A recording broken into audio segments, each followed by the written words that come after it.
Hi everyone, it's Kaleem Joy, licensed midwife, certified pediatric massage therapist, and certified professional midwife.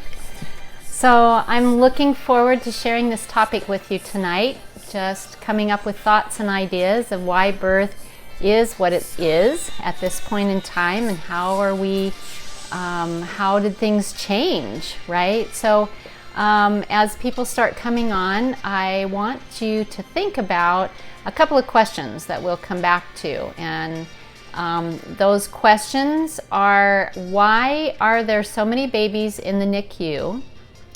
And why do 1 in 3 women in the United States have a cesarean section? And why is 80% of births medicated in some way?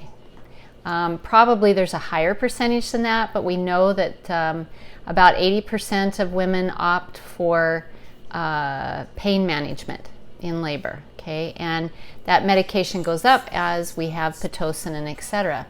So tonight's topic is birth is birth.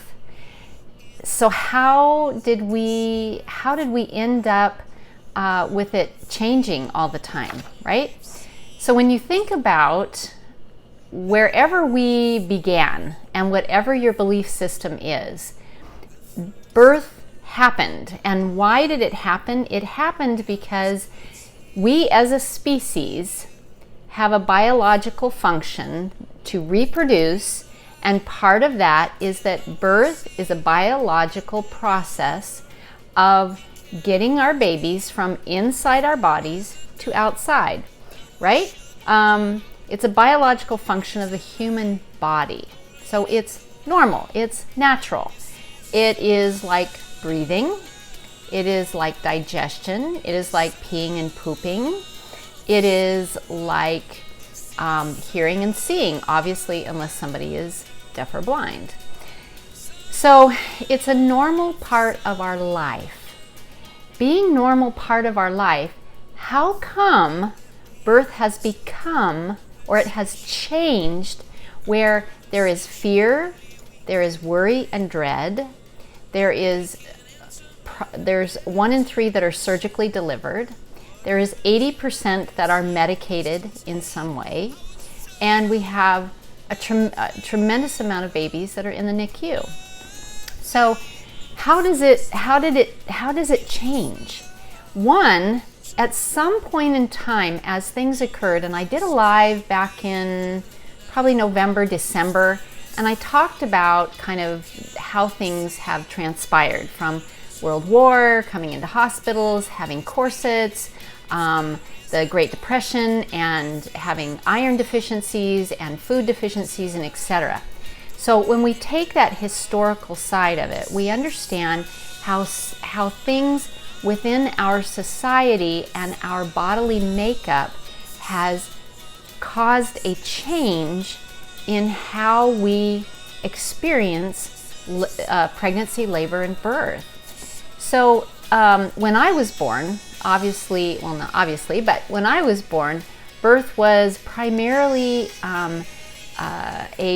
put a woman to sleep, use forceps, put the baby in the nursery, and we were all bottle fed. Okay, now there are some that was not the case, and that was because their birth givers, their mothers, knew enough from their family traditions to say, no, I need to do something different. But the vast majority of us, that's how we were born. So how we got to that place is thinking that things needed to change in order for birth to happen, and it became managed, right? But we also, as a society, became fearful because things were taught to us that birth and pregnancy and all of this was fearful. Now, some of it was had merit because of the way that we were living as a people.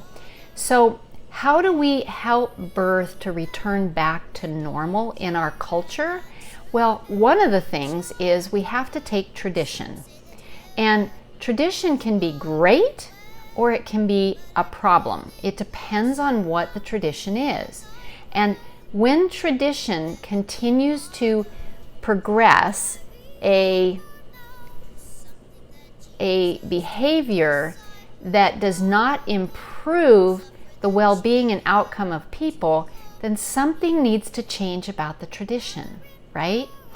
So if we look at today, instead of looking at lots of time before us, but of course we're part of our heritage of our families, as well as our society, as well as technology that has brought us to today. So what we know about reclaiming and re-establishing normal birth is, one, it has to start in the mind about a completely different philosophy. That philosophy has to return to our bodies were created to birth, provided that we don't put them in corsets and create them to get abnormally shaped, and provided that we have a good diet growing up, as well as we are adults and pregnant, that we have a good clean diet. Lots of fresh fruits and vegetables, clean meats, simple carbohydrates, no boxed foods, no junk food, and being able to nourish the body so that the body can do what it's supposed to do. Because high blood pressure is a rampant thing in pregnancy. And there's something wrong with that, because that wasn't going to be the way we began, right? We know that stress can do it. We know that food sources can do it. We also know that inactivity can do it. And a lot of our media today causes us to be less active. The way our lifestyles are cause us to be less active unless we make a decision, a choice to get out and walk or swim or go to the gym or hike or bike. And when we have children, we do a lot of crawling around, up and down stairs. If we have stairs in our house, we go to the parks with them, we run with them, we walk with them, we climb with them. And these things help us because we're parents. They help us to have mobility and better bodies. So we have to be able to create a new definition of what pregnancy and birth is for our day. Thank you. And in our day, it means that we need to return to what was originally there for us, which means nature. And you hear that from me all the time. Why? Because it just makes sense, right? If nature can create food, and nature is how we create our species. Now, mind you, I understand that some babies are made through in vitro or through inseminations and these things. And why? Fortunately, technology gives people that option in order to create their families, but we also need to look at why is that so much. Okay, so diet, excuse me, activity level, our stress levels, and waiting until they're in their mid-30s and 40s to begin children bearing. Because our bodies were made to get pregnant and bear children in the late teens and 20s and up into the early 30s. Nothing wrong with having a baby in the late 40s. It's just that the fertility is much harder to accomplish when there's been a lot in the life and body is not necessarily in that procreation time in the same way as it is when they're younger. Okay, so tradition. We have to appreciate tradition of how tradition got there because of where it started, but the opportunity to stop tradition from continuing to do something that is not benefiting the outcome of the people is each person has to create ownership. Now, I focus so much on that term in all of my lives, in my classes, everything. A family and a birth giver must take ownership to feed herself well, keep herself limber and flexible, and be able to nourish the baby that's coming so that the baby has a good body in order to live its lifestyle. It has a good gut because there's lots of probiotics there, and that it has plenty of access to normal birth, because it makes a difference, right? Okay, so tradition is part of that. Social norms is another thing. When we look at the mind, the social norms have created that birth is dangerous, it's scary, it doesn't work, and you need to be afraid of it. When we have that, as I've talked before about this reticular activating system in your body, that program gets activated that this is what the belief system is behind birth. And the only way to change the way the body will respond to it is, one, to physically make sure that it's moving like it should and it's fed like it should. But the emotion is so powerful.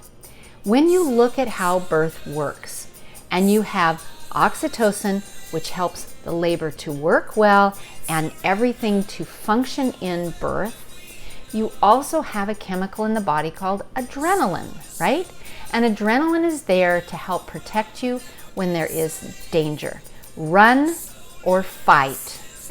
It is protect. And when adrenaline starts pumping in birth, oxytocin does not work well, so then we have a problem. So what stimulates adrenaline? One, the environment can, people can, but so can the person inside if their belief system is they don't want to feel birth, they don't want to experience it, they don't want to go through it, so please numb me up so that I don't have to go through excruciating pain that all these people tell me is awful. I don't want it. So numb me up and let me sleep. Tell me when to push and my baby will come out. That's simple, it's easy. Well, guess what? Birth was meant to be experienced for many, many reasons. It is meant to help stimulate a birth giver's mind, body, and instincts. It is meant to help them know how to stick with the process so that when parenting gets hard, when their child has a fever for several nights, when they're cranky and they're upset, when things aren't going well and they just don't want to deal with it, they have to. And birth is part of the ripening process in helping them to be able to cope with how to cope with difficult things with their child. And birth, by its nature, sets in motion a neurological patterning in the brain. Go to the internet and type in emotional response of giving birth. There are so many articles from the British Medical Journal to the Mayo Clinic to all of these things that talk about how the brain changes during pregnancy and during birth. And that brain chemical change actually grows the matter in the brain, right? It grows the matter in the brain that is part of emotions, empathy, being able to be a caretaker, and this is part of being able to parent a baby and a child and a 2-year-old who says, I'm independent, and a teenager who says, I'm in control of my world, you can't do that with me, right? So birth was meant to be experienced. Now, I understand, as a midwife, I've been to enough births, hundreds of them, to know that sometimes, no matter what you do with good nutrition, with lots of exercise, with keeping the pelvis fluid, and your mindset, sometimes things need help in order to have a healthy baby and a healthy mother at the end of it all, right? When that occurs, it should be, according to the World Health Organization, now I don't know what they say today, but they held true for many, many decades that it should be less than 10, no more than 10%. And we have well over 80% in our nation. Now, there are places in other countries, specifically in Europe, who subscribe to having midwives birth out of a hospital, and women go to a hospital when there are complicated situations. We've gotten this so far out of balance in our society because we allow the procedures to become a commonplace instead of needed for certain circumstances. Okay, so then we come back to how do we cause the change to not overtake birth anymore? Well, one, it's care providers. And you've heard me talk about midwifery, do consultations, tell you why this is here. Okay, so we have docs, we have certified nurse midwives, we have direct entry midwives. And a care provider is held, such as a physician or a nurse midwife in a hospital setting, they are held to certain protocols and procedures. One, it may be that that is their belief system, or two, they would like to do things more natural, but the hospital, their practice, things of this nature, including the organizations that they are accountable to, say you have to do X, Y, and Z to every client or every patient for them. And so when you go into a office, I don't care who the care provider is and what place you're going to birth, if the care provider is a person who believes that birth is risky, that it doesn't work very well, and that it needs to be rescued, monitored, lots of testing, lots of ultrasounds, there's something there that isn't fostering that normal, natural life experience that is part of why we exist. And that's what I want people to really grasp again, is that we're here because our species reproduces, right?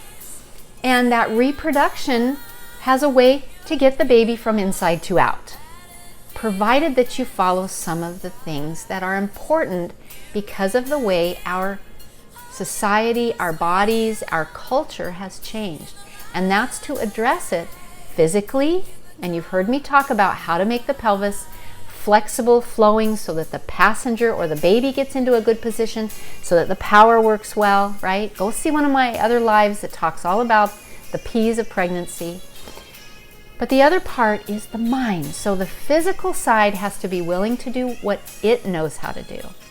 Then the mind has to be willing to be in complete trust, honoring every sensation, welcoming it, working with the baby, and not trying to run away and escape from it. Because guess what? There's nowhere to run. There's nowhere to escape. The baby's inside and it needs to come out. And you need support more than you need medications. Medications can cause all kinds of array of complications. And you've also heard me say, if you complicate birth, birth can become complicated. Birth is meant to be simply a powerful, life-changing experience where you birth your babies and you take ownership for that baby right then and there. And nursing. Nursing doesn't always work, right? Breastfeeding doesn't always work. Milk supply, baby's latch, tongue ties, muscle tension. I get it, all right? That's why you find the people to help with that. Did we have all of those issues 200 or 300 years ago? It's a great question. I don't know whether we had so many tongue ties. I dare say we had better milk supplies because people were active and they were eating more whole foods. Some of it may be breast tissue. Did we have birth givers who maybe didn't develop as good of breast tissue back 200, 300, 400 years ago? And what we had was wet nurses, or they bottle fed them, right? Okay, so tradition, it's a normal process of our bodily human functions. And now let's talk about the NICU. If birthing in a hospital setting with physicians creates a healthier, safer birth, why do we have so many babies in the NICU? Many babies are premature babies. So that is irregardless of care provider, except a birth giver should be better educated in her nutrition and her lifestyle and the things that go on. Because we know that prematurity can be reduced by good education, better nutrition, decreasing stress in life. We know that that can happen because we've seen it. We've seen the research and we've seen it across the board. So prematurity can be reduced by the type of care provider and education you obtain. The other thing is how you feel you are being viewed in your care. Are you being viewed as a team player, as being educated to understand what your body, your baby, what things are going on? Or is someone looking at their care provider and saying, as long as I come and see you once a month, you're going to take care of everything else and I don't need to worry about it. And I can go about my day doing anything I want, from smoking to sitting and eating potato chips and sodas and hot dogs several times a week, to not having any activity and not having any good brain function by being out in walking in nature, talking to healthy, happy people. There's so much chemically that goes on to teach a baby during pregnancy how to handle stress, how to adapt to life out here, and understand that when a baby gets these washes of hormones and brain chemicals to teach a baby how to make its own brain chemicals, so that as it grows and it has to adapt to stresses in life, a child has a better ability to adapt. That comes from that birth giver being able to give that to them. And some of that comes from adapting to stress. It doesn't mean that you walk around in a Zen place all day long and that's how you teach it. Because we as humans, we have to adapt to stresses in our lives. And that adaptation is part of what we need. And we teach our children and they learn to adapt as they go through, right? Okay, so the NICU needs a whole lot less premature babies. Those babies that are term babies that are in there are often from things that have either gone on during the pregnancy, such as high blood pressure, they've had too much water that has caused a problem, they've had low growth, or they've had too big babies, or they've had preeclampsia that goes along with the high blood pressure, they've had previous, meaning the placenta was in front of the baby and there's bleeding or abruptions. Again, I go back and I'm like, why do we have so many of these? Abruptions, they shouldn't be happening to the degree that they are. That comes from multiple things that get scarred in the uterus where the placenta can't attach well. It's poor nutrition. We go back to, again, poor nutrition. Nutrition, nutrition, nutrition. That is such a key. Now, no guilt, just take responsibility to eat well. It doesn't mean you can't have Haagen-Dazs once in a while, or Ben & Jerry's, or go out to dinner. It doesn't mean you can't have In-N-Out once in a while, okay? It means the once in a while versus the everyday type thing. Sure, is it best to eat lots of fresh fruits and vegetables that you grow yourself? Of course. Not all of us have access to that right now, because not all of us have the ability to grow our own food. Okay, so where do you go? You go to the farmer's market. You buy the organic. If you can't afford the organic, you look for the best fruits and vegetables and eat them fresh. Eat them in the seasons as much as possible, right? And you have as clean, as organic if you can, as low or no hormone meats, chicken, fish, eggs as you can feasibly afford. And when you do that, you're doing your very best. Stay off of sodas, stay off of the junk food, substitute it with nuts, with berries, with seeds, things like this for your snacks. There are so many recipes that you can do, that you can create yummy snacks with dates and nuts and all kinds of wonderful things. Oatmeal, those are all grand. Great for afterbirth things too, right? Okay, so C-sections. Now, How do we reduce C-sections? By all the things that I've already said. Your nutrition, making sure the mind is doing a good job, and that the body is able to accommodate the baby. And you have to have surrounding you an environment that is in trust, support, and encouragement, and education. And that means education all the way along. If we have someone who traditionally has babies that are on the larger side, meaning 10 pounds and above, okay, we have all kinds of 9-pounder babies. That's just, it's not a thing for us. But 10 pounds and above, and it seems like her babies keep getting bigger, and we really don't want to get in to those other double digits, right? Then we start in the beginning saying, all right, let's really home in on some key areas to avoid and to add to make the diet work well during the pregnancy, and especially between 28 and 32 weeks.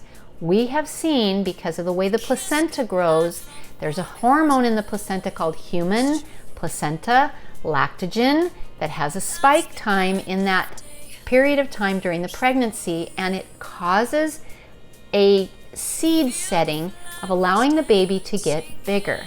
So we make sure that during that time they really watch what they are eating and eliminate cereal, pastas, and they should be doing sprouted breads in minimal amounts, lots of fruits, lots of vegetables, and lots of protein.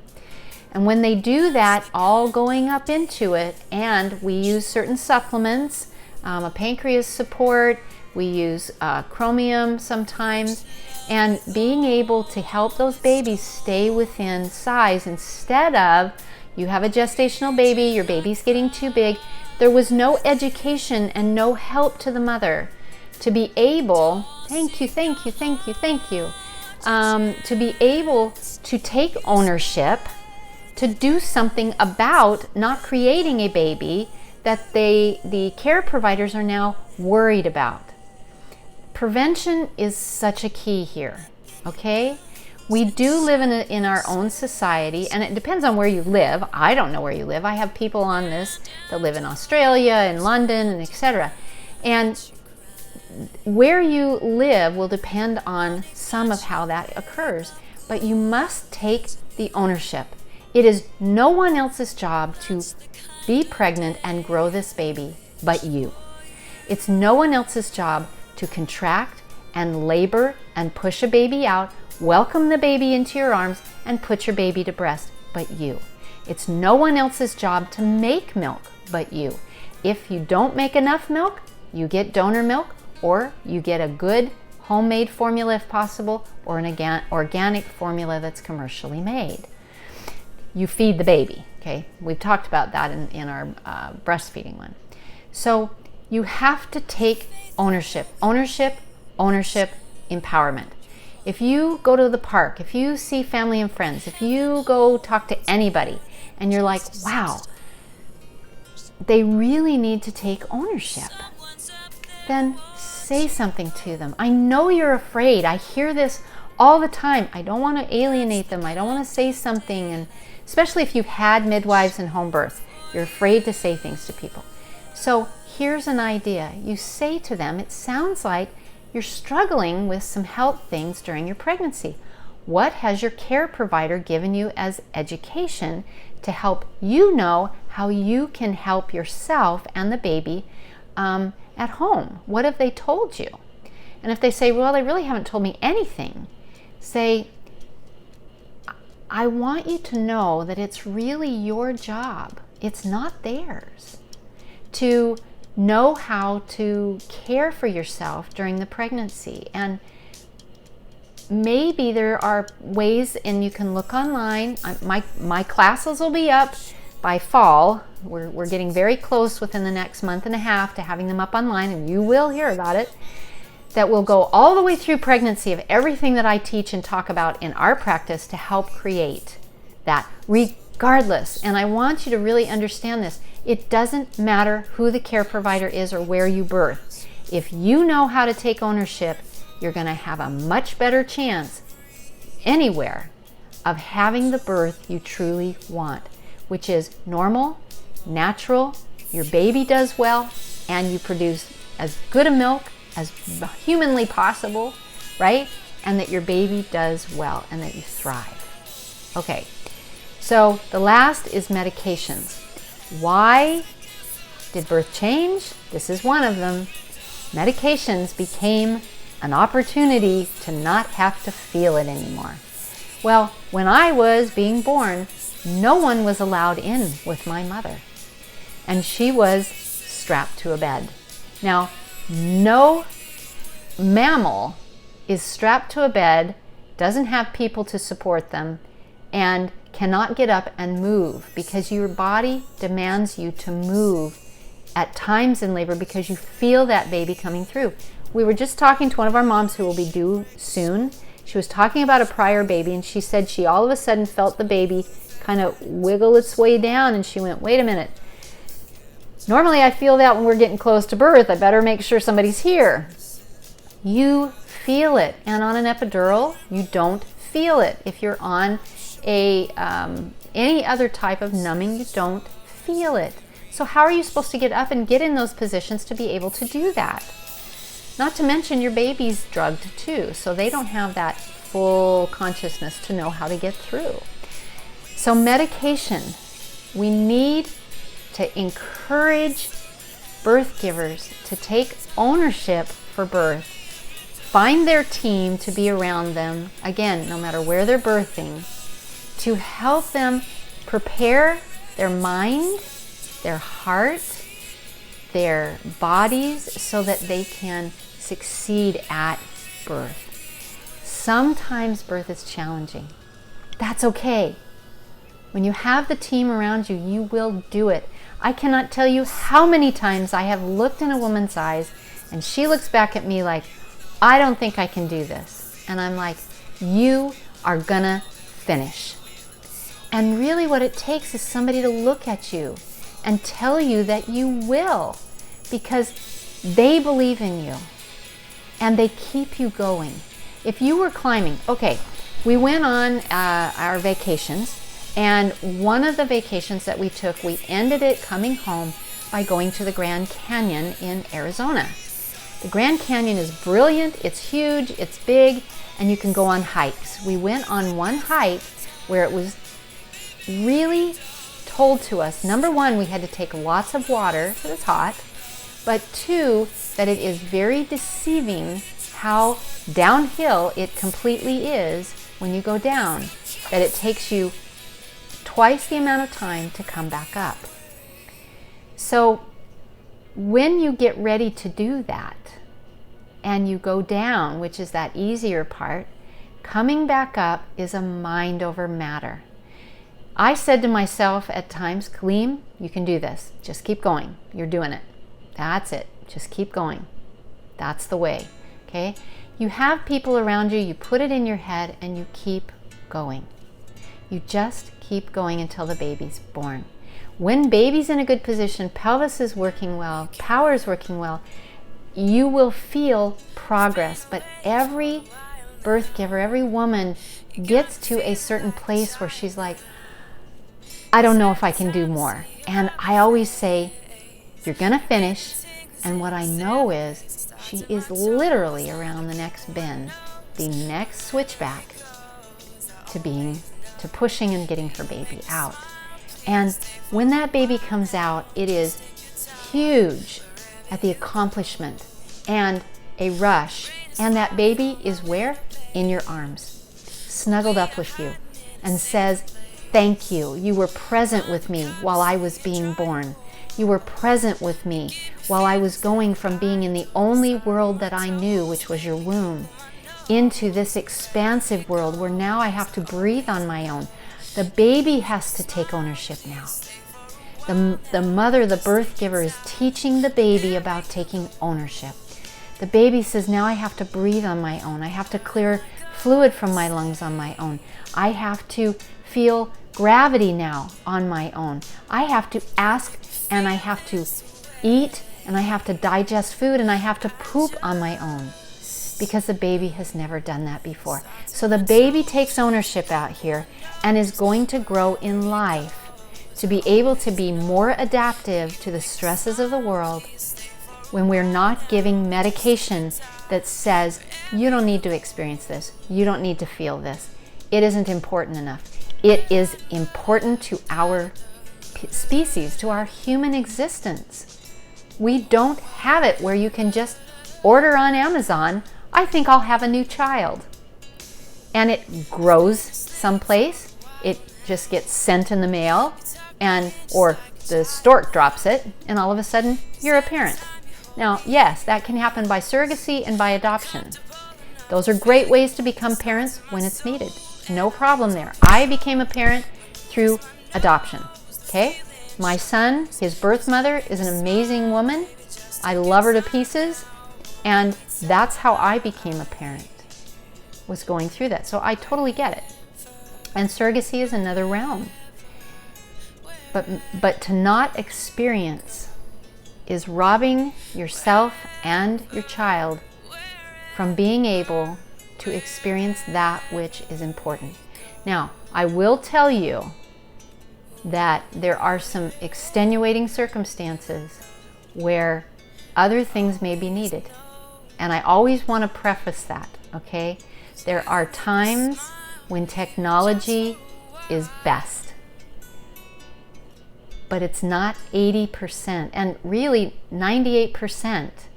Really, it's 98% in the United States go in and have some form of technology. Birth was not created to need that much technology. Okay, so when you think of the question, why are there so many babies in the NICU? I want you to remember that it is because there are so many people who are uneducated. You are here, you are being educated. I am so grateful and excited and thankful for that. I cannot wait for this series to come out so that more and more and more people can have that full range of education. When it does, it is my hope that it will blossom. It will go, and so many birth givers will find courage to take ownership and let go of the traditions of fear, doubt, and worry, and begin to take the ownership to become the giver of birth under their own power and working with their baby. That medications will become much, much less. If we could take them from 80 even down to 50, it would be better. That the NICU will come down 50%, right? And that cesarean sections will come down to 10%. Now, I taught for a major hospital system back in the 90s. And that major hospital system that I taught childbirth education, I taught VBAC classes, I did hospital tours, and I was also a doula in that time period. Their cesarean section rate was 10%. And the reason that it was 10% was that it had midwives on the floor, and there was no financial gain to that healthcare system if they did a cesarean. In fact, it was more money because people paid in a way that all of their care was covered. There was no advantage to billing an insurance company because there was more care and more problems. Think about that, all right? 40% of a hospital's revenue is labor and delivery. So the more that's done, the more money they get. All right. Anybody want to ask some questions tonight, offer some insight, give some feedback to anything? I am open. Ariel, I just was looking at your birth pictures. I love them. Mandy, we miss you here. Mandy, our other Mandy, I was seeing yours. Danielle, you rock. Jennifer, you're awesome. And all of you that are on my Instagram that I don't always know who you are, just because of the way the names come across. I am incredibly thankful. Every week that I come, every week that I come to be here with you is like this charge and rush that somehow I hope to make a difference, at least in one person's life.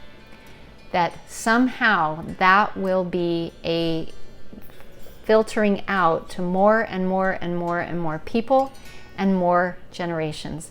Because I believe that the more that we understand the tradition and we put it to rest and return to what we were meant to do, the better things are going to get. Okay? Peace returns to the world that way too. And frankly, I think our world could use a little more peace. So thank you, thank you, thank you for being here tonight. I will see you next Wednesday. Remember, go in, hug your kids, tell them that you love them and that they are amazing, that they can do anything that they set their mind to. Have a great week. Remember, you make a difference. All right, take care. Bye now.